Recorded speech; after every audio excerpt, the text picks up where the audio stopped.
Hello all, good morning to you who have come across this channel at this point in time in your timeline space continuum.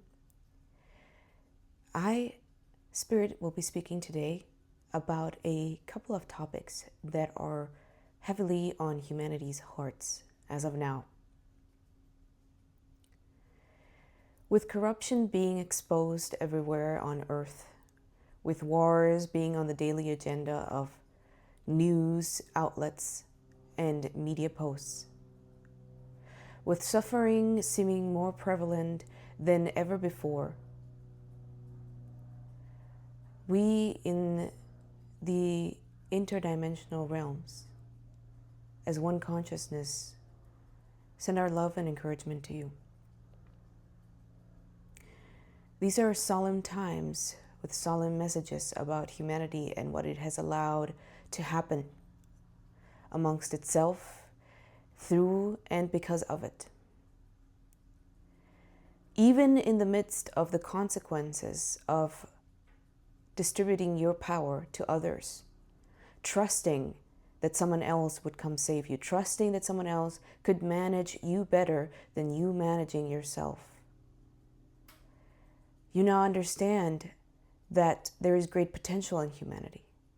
And the reason these consequences are so drastic is because the power with which you are imbued is equally heavy. As once said in one of your very popular superhero stories, with great power comes great responsibility. But if you keep getting that responsibility out of your own way, trying to lay it on someone else's plate, accusing others of not carrying what should be your responsibility, you are evading the very thing that will give you the freedom and peace to overcome what you deem evil in today's societies across the world. That is not to say that kings and leaders, rulers, presidents, and governments did not play their role. They did. But that age of humanity is coming to an end. The understanding that there is hierarchy that goes beyond your own inner authority and power is dying. When we come in spiritual forms, when we speak through channelers, psychics, when something in your circumstance and in your environment reaches your heartstrings and you suddenly open your eyes and see, that is when you have encountered who you are and what you can be. When you choose to give your power away as humans, as individuals, in your personal lives, in your nearest and closest environments, at your job, in your families, yes, even towards yourself and your own habits and maybe even addictive tendencies. Note that when you do that and take your power back, the outer world has no choice but to shift with that move. The outer world has no choice but to start reflecting back to you an empowered individual who no longer abuses themselves, and therefore the outer world may not abuse them as well.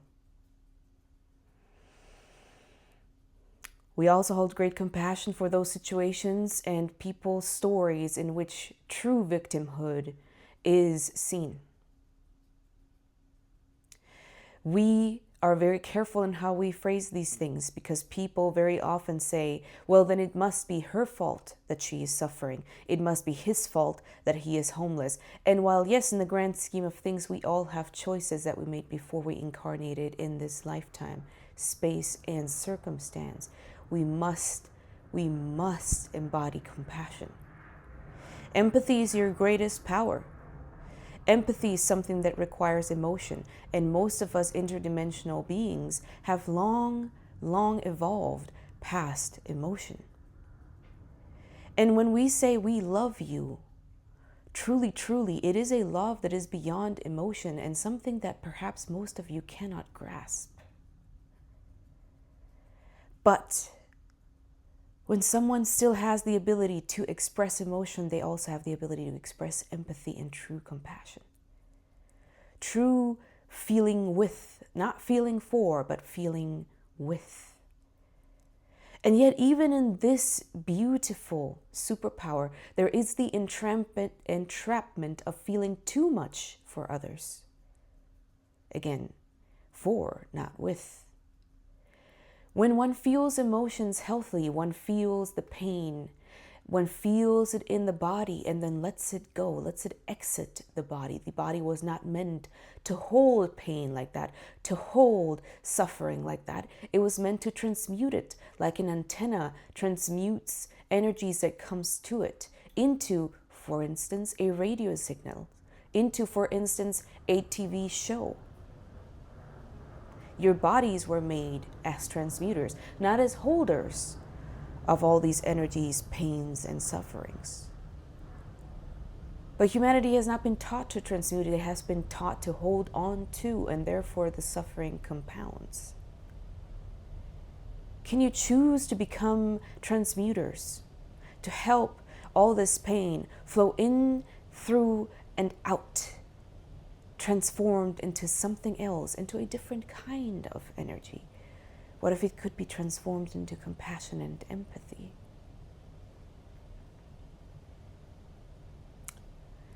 Yes, why could it not be transformed into compassion and empathy even for those that you call evil, even for those that you look at and feel disdain for, disgust, or even hatred? All these more heavy frequencies, if they are held on to, if the body keeps them within, they are only compounded. It is like taking a poisonous bite out of a poisoned meal and believing that you are doing the world a favor. No, let it pass through, let it pass out. And yes, it might feel as violent as vomiting it out, or as letting it go in the form of diarrhea. The body knows how to transmute. It does so naturally. It knows how to protect you.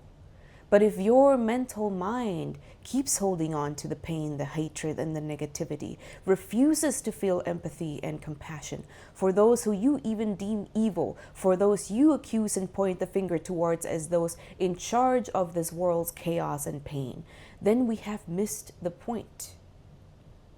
We have missed the point that humanity is one of the greatest transmuting races across the universe. So how do you transmute?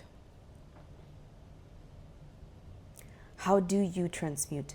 Yes, that is the age-long question that many of your gurus, saints, and followers of greater good have sought out. In your histories, in your stories, in your legends, how does one transmute?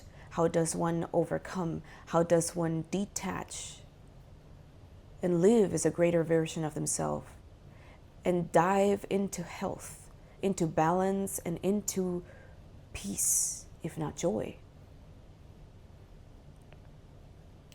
We would say that the transmuting process is quite unique to each person. And we will talk more of this in the new videos to come, in the new channeled messages to come. But know this, you are not alone, you never were, and we will accompany you and strengthen you.